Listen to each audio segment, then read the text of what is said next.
As of 2016, obesity is the third leading cause of preventable death in the United States, trailing not far behind errors in hospitals and smoking tobacco, with almost 300,000 deaths per year. America is now the fattest country in the entire world, where over 60% of people are obese. Put that into perspective, that's 100 million people. America is an environment that almost guarantees weight-related illnesses, and this is growing every day. With that being said, we know that weight gain has a lot of factors. Sure, some might be genetic, but the breakdown of weight gain and weight loss consists of 30% exercise and 70% food and drink. Families today eat out a lot more often than ever before, instead of cooking at home. Americans eat over 40% of their meals out, leaving people not fully knowing what they're putting into their bodies. Just McDonald's alone feeds over 416 million people per day globally. If you Google typical American food, images of cheeseburgers, french fries, pizza, and fried chicken flood the screen. This is a problem. Eating habits begin at childhood, where American kids are heavily influenced by unhealthy food. Some causes include toys with their unhealthy meals, popular birthday party attractions, playgrounds within fast food restaurants, and friendly, familiar characters to assist in branding fast food companies. All of these attractions create brand familiarity and loyalty that will continue through the rest of the children's lives and will be passed down to their children. Even companies that provide lunches for schools provide the same food for inmates in prisons. Fast food companies spend billions of dollars on advertisements annually. The average child sees over 10,000 ads per year on TV, and by the time a child can speak, they can typically already say the word McDonald's and recognize characters from fast food restaurants. We can't blame people for these drastic statistics.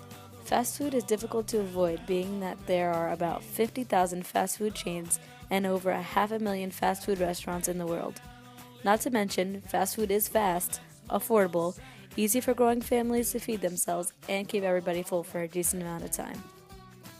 Throughout the years, outside companies have manufactured accommodations to fit the needs and desires of Americans. Cups have been growing in size due to the American desire to drink more sugar. Therefore, car companies change the sizes of their cup holders in order to fit the double gulp cup from 7-Eleven. Gas stations sell more soda and candy than they sell gas, and we are quickly moving towards a society where machines do all the moving for us. Americans need to open their eyes. Although the numbers seem unchangeable, they're not. We have living proof. Let's turn to a man who was able to turn his life around in only a few months. Gregory John Morra was born on September 22, 1991, in Yonkers, New York. He lived a typical childhood playing sports and spending time with his sister Jacqueline and his twin brother James. Greg was a normal kid throughout his childhood and in high school. When Greg entered college, he did not gain the typical freshman 15, but the freshman 115. Greg was 6'1" and hit a max weight of 400 pounds in college with a 58-inch waist. With this drastic weight gain came an accepting and humorous Greg. Greg was heavily involved with the theater program at his college, which he still hopes to pursue a career in. However, Greg was known to always play the role of the fat guy or the old guy, sometimes having to dye his hair gray, but never having to wear a fat suit. Some things about this field worried Greg, but he came to fruition that he was not fit for the part if it required being a dreamy guy. When we were acting together, we didn't often necessarily compete for the same roles. He would sometimes get a father-type role because he was a larger person, but sometimes the romantic hero was off limits to him just by the way an audience would perceive something like that. I usually played the angry guy in a lot of shows. I was usually aged. I usually played the older person. I dyed my hair gray, probably like 6 shows I've done. I've kind of fell into a lot of the tough and gruff person. Nothing, it makes sense. I wasn't playing like the young charmer. I just remember, I remember thinking like, oh, I can actually like, I could maybe play a romantic lead one day. Hello. Hi, Greg. Hey, how are you? How are you guys Introduce today? yourself. My name is Greg Morra. I'm a senior at Iona College. You're here in the studio today to talk about the Iona Players. You guys had opening night. Yeah, the curtains.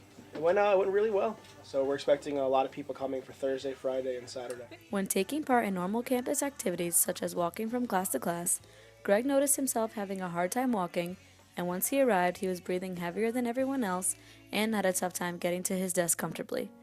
I'd get to class and I'd just be like breathing so heavy, and I'd be sitting at my tight little desk. I'd be sweaty, and I was just like, you could tell that you know when you're breathing loud, you kind of know you're breathing loud.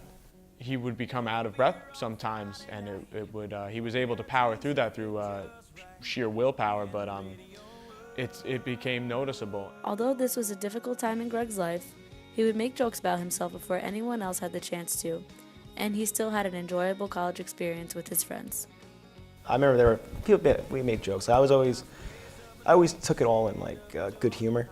I always made jokes about my size. Mm-hmm. Like when I was walking through, I would walk through the tight desk because I sat in the back of the row. I'd be, oh, excuse me, just gotta squeeze my little body through.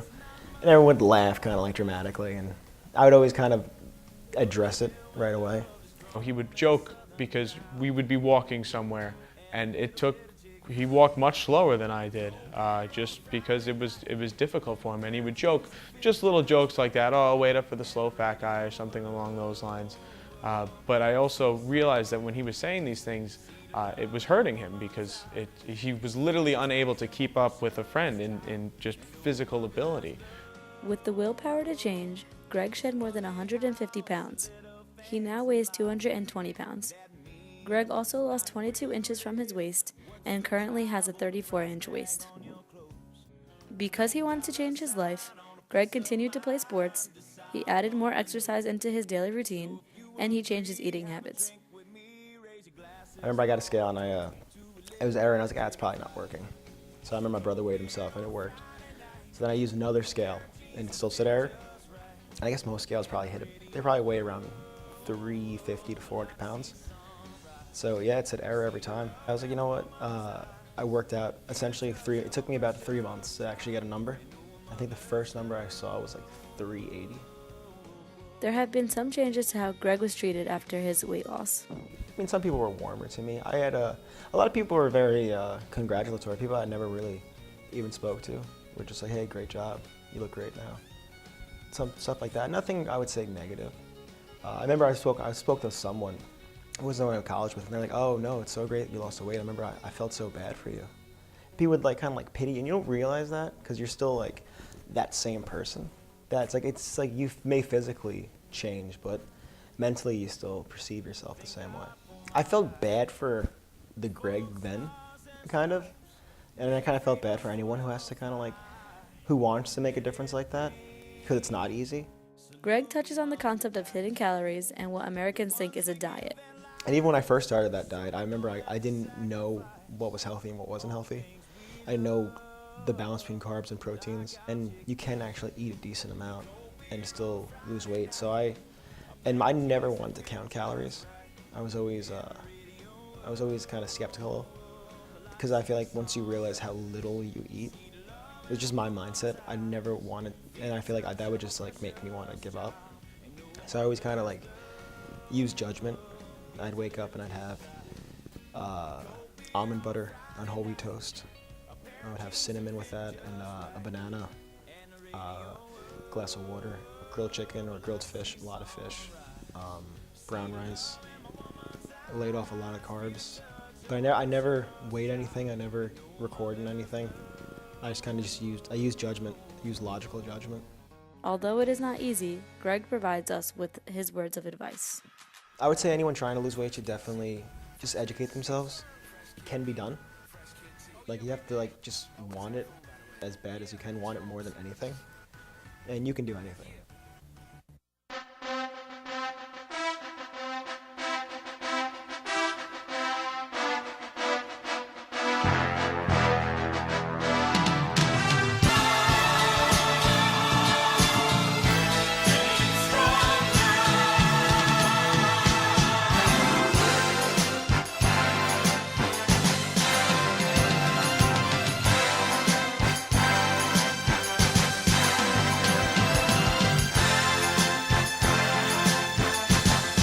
He's got to stop wearing those skinny jeans. It's a little much.